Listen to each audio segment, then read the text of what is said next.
loo xamante ne ni yaxal na lépp loo xamante ni location la jëm ci li nga xamante ni moom moo daal di nekk ay charges locatives yoo xamante ne ni état daal dina koy am bés bu ci am solo daal dina ci am lu toll ci 3 milliards de francs CFA yoo xamante ni économiser nañ ko ci. oui 3 milliards ci état boo xamante ni tey amoo durée de vie état amul durée de vie.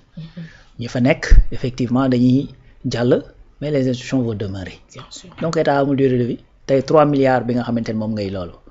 boo ko méngalee ak li nga xamante ni moom la état di yor ci xaalis. mën nga ni 3 milliards bariwul par rapport ak état mais il suffit tout simplement nga extrapoler ko xool par exemple tey parce que un bâtiment booy louer par exemple à 100 000 francs ren.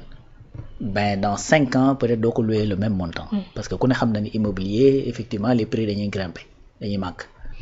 n'est-ce pas parce que zone yi dañuy màgg ainsi de suite tu vois donc soo ko extrapoler ci ay années sur 10 20 ans ben ci saa si day nekk alal ju bëree bëri 3 milliards par année ah ben mën na fekk benn village boo xamante ni peut-être amul piste boo xamante ni mën na koo génne ngir bu fa kenn tawatee mën a jot hôpital bu gën a mag nga def ko fa. mën nga am sax nga yóbbul ko fa ba ci biir foofu noonu hôpital wala nga dëggal ko wala nga indil ko li nga xamante ne mooy électricité c'est beaucoup d'argent donc tey économie boobu dafa yell li tax mu gën a yell ci question bi ñuy wax mooy ci patrimoine bâti bi gis nga le patrimoine bâti de l'État c'est tellement sacré ba nga xamante ni gis nga même boo ko doon joxe président sax mënu ko joxe. tu sais bâtiment bu état moom président de la république mënu koo maye buñ ko waree céder c'est l'Assemblée nationale qui l'autorise pour te dire que ni en fait c'est le bien c'est un bien du peuple moo tax représentation peuple bi moom moo mën a autoriser sax pour ñu jox ko mais qu'est-ce qui se passe effectivement ci bâtiment yi c'est qui est aberrant da ngay gis koo xamante ni bâtiment yoo xam ni maanaam ay bâtiment état la état occupé woon ko moom ko wëlbatiku di ci fay location léegi da nga wax bi état mooy yor bâtiment am moom bâtiment bi wëlbatiku dëkk nekkoon fa doo fay dara léegi wëlbatiku nekkaat fa locataire en quoi faisant en prenant effectivement des li nga xamante ne mooy patrimoine état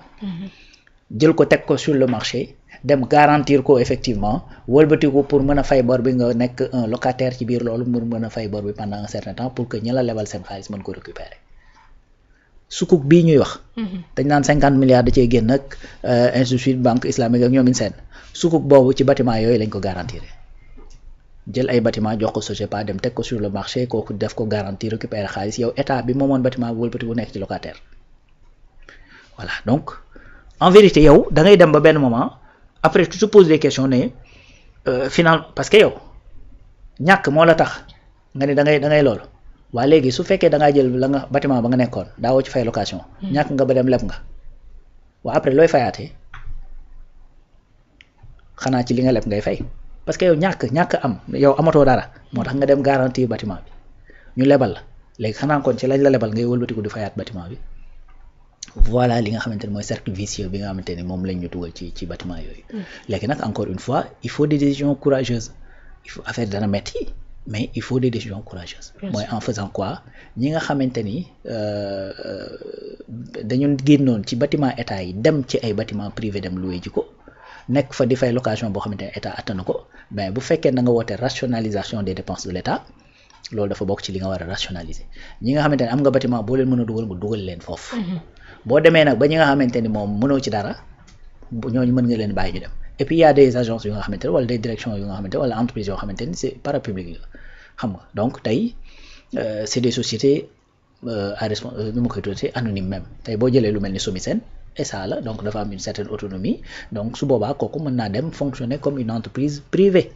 dem louer ay bâtiment dem nekk effectivement di fonctionner xool et cetera fu muy kii ak yooyu mais tey mënoo jël am ay bâtiment yu mën a abriter say services dem louer jël service yooyu louer ko ñeneen jël bâtiment yooyu yow soit mu nekk vide wala nga jël ko dem garantir ko keneen pour wëlbatiku di fayaat non seulement location ci bâtiment boobu noonu nga nekk mais également di fayal say agence ci yeneen i bâtiment loolu pour man xel nanguwul loolu d'autant plus que ça te permet nga delloo si say agent ci ay bâtiment yoo xamante ne dana leen mën a permettre ñu liggéey ba pare gañ xaalis 3 milliards et quelques ben loolu pour man y a pas la décision elle est vite prise donc pour man décision boobu sax du soxlawul di réfléchir de midi à 14h en vérité. jëm ci li nga xamante ni moom moo di wàllu rationalisation des dépenses ba tey gisoon nañ ne état bu Sénégal promettre woon na surtout ki nga xamante ni moom moo daan nekk le premier ministre Ousmane Sonko daal di promettre woon ne yenn agence yi nga xamante ni mën nañ leen daal di boole dinañ ko daal di def loolu tamit mën na daal di nekk ci li nga xamante ni moom moo di rationaliser ndax boo jëlee ñaari agence yoo xamante ni bu ci nekk occupé na benn bâtiment ñu mën leen a boole boo jëlee ñoom def leen ci benn bâtiment bi nga xamante ni benn agence bi nekkoon na fa mën na daal di jariñ tamit état du Sénégal ci loolu domaine. Exactement donc mën na leen a mën na déjà loolu c'est une forme de rationalisation wàññi agence yi parce que quand tu dis 2 agences c'est 2 directeurs. Donc pour chaque poste da nga koy multiplier par 2 donc bu fekkee da nga leen a boole effectivement c'est une seule direction donc beneen affaire itam mooy ni nga ko waxee c'est un seul bâtiment quoi donc pour ces bureaux et cetera beneen affaire itam par exemple am na benn exemple bu Pouy doon joxe ci lu jëm ci wàllu bâtiment état non c'est même le directeur de agence nationale buy doxle ci wàllu agriculture ak yu ni mel. C'est-à-dire li mu doon fay effectivement en termes de location ak en termes de fonctionnement lu jëm ci wàllu oto ak carburant mais tellement dafa bari woon mais quand il a regardé les chiffres mu xool mu gis ni en vérité ñi ëpp ci ñi nga xamante ni ñooy ay agent am te nekk à Dakar li ñuy liggéey nekkul Dakar tu vois donc li ëpp li nga xamante ni moom ngay liggéey parce que comme affaire agriculture la xam nga ne agriculture ku ci bëgg a liggéey looy def Dakar fi ñuy bàyyee bari wu fi di léegi li ci ëpp li ñuy liggéeyee ci biir région yi la mais ñoom Dakar lañ ne léegi loolu ban problème da koy indil mooy li ñuy utiliser ci carburant day bari seen oto yi day gaaw a yàqu oto bu ci war a def 3 ans bu ci war a def 5 ans def 3 ans commencé am ay problème parce que distance yi ñuy def dafa bari tu vois mais ñooñu bu fekkee da ngaa bëgg rationaliser mais tu les prends tu les envoies dans les régions ñu toog fa ñu war a liggéey toog fa déplacement wàññeeku ce coût en maintenance ci oto yi ce coût en carburant ce coût même ci jënd oto ak ñoom seen dafay wàññeeku et tu as moins de personnes donc tu as besoin de moins d'espace pour ay bureau ak ñoom seen donc tu vas prendre quelque chose de moins grand donc voilà li nga xamante ni moom ay sew-sew yi nga xamante dafa am ci biir te loolu la premier ministre doon annoncé noonu ci bi muy wax rationalisation ci bi muy wax fusionner également yenn barab yi yenn këru liggéeykaay yeeg ñoom seen yenn agence yi loolu je pense que c'est une nécessité il faut le faire il faut assez vite le faire yi nga xamante ni bon c'est vrai que à l'étude lañ tolloon pour xam réellement yan ñoo mën a fusionner pour éviter également supprimer benn agence pour créer waat ko comme na nga xamante ni moom noonu la daan xewee démb ak bërki démb donc loolu pour éviter ko également il faut bien réfléchir bien mûrir effectivement la question ñi war a bokk nga boole leen également ñi nga xamante ni dañu war a continuer wéy di liggéey te soxla renforcement également nga renforcer leen mais cette rationalisation il faut nécessairement le faire par contre rationalisation également ne veut pas dire effectivement souvent benn jour maa ngi koy wax xam nga dépense bu rationnelle du forcément dépense bu gën a tuuti loolu également gars yi dañ koy fàtte dépense bu rationnelle du forcément dépense bu gën a tuuti c'est-à-dire dañuy xool par rapport ak li nga soxla ci résultat ndax li nga ciy def dafa ndaw wala li nga ciy def dafa ëpp. D'accord. C'est ça la rationalisation. tey mën nga ñëw tey ratio ça vient de ratio c'est-à-dire tey mën nga ñëw gis ne agence sangam la muy liggéey moo ëppal njariñ fuuf li nga xamante ne moom la agence bale di liggéey te agence bale moo koy ëpp li muy jot ci xaalis nga ni naa wàññil kële mais naa ko yokkal kii donc buñ nee rationalisation buñ du forcément dañuy wàññi effectivement xaalis loolu nag lañ ciy dégg tout le temps effectivement parce que dañoo jàpp ne train de vie de l'état bi dafa cher et tout ça il faut que ñu wàññi ko wàññi train de vie beeg ñoom seen mais tey mën nga wàññi fii yokk fële parce que tey mën na am agence yoo xamante ne dañoo soxla ku leen dooleel parce que li ñuy liggéey moom moo gën a nekk en adéquation peut-être avec le changement systémique bi nga xamante ne moom la état du Sénégal di prôner d'autant plus que ce nouveau régime li muy prôner mooy deux choses efficacité mais efficience surtout c'est quoi l'efficience efficacité mooy que ni damaa am benn problème il faut que ma régler ko tout de suite lu ma ko mënti régler rek baax na mais efficience mooy que ni quelle est la meilleure solution pour régler sama problème tout de suite xam nga loolu am na wuute. meilleure solution boobu nag da ciy dugg ci effectivement li ngay dugal ci xaalis c'est-à-dire cet état a beaucoup plus besoin d'efficience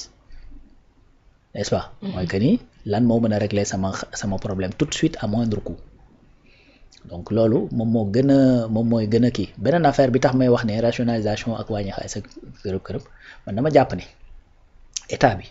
lu ñu wàññi train de vie par exemple tey bi ñuy wax ci agence yeeg wàññi beeg et cetera ak yooyu yëpp ñaata la ñu wax la ñuy rationaliser foofu 50 milliards. 50 milliards biñ ne dañuy taxer lu jëm ci wàllu Paris ak lu jëm ci wàllu cigarette bi lu ñu wax ne moom lañ ci mën a gagner plus de 1000 et quelques milliards xam nga loolu y a pas photo. donc li nga xamante ne moom nga soxla réellement pour bien entendu impulser ce changement boobu ak ce redressement bi nga xamante ne moom nga bëgg. En vérité changement rationalisation bi ñuy wax ci train de vie de l'état sax du la ko lool. du la ko gën a néew. man dama jàpp ne état plus muy màgg plus ay moyens am di màgg plus effectivement état di utiliser plus d'argent. tey boo demee nag say charge di gën a yokk parce que di nga recruter d'ailleurs charge salariale yi ñuy wax ci état bi ne dafa bari 1400 et quelques milliards ne ça c'est trop et cetera ki demee noonu mais régime bu bees bi mu ñëwee dafa yokk pourquoi mu yokk. te pourtant charge salariale bi xam ku ñëpp waxoon ni dafa diis.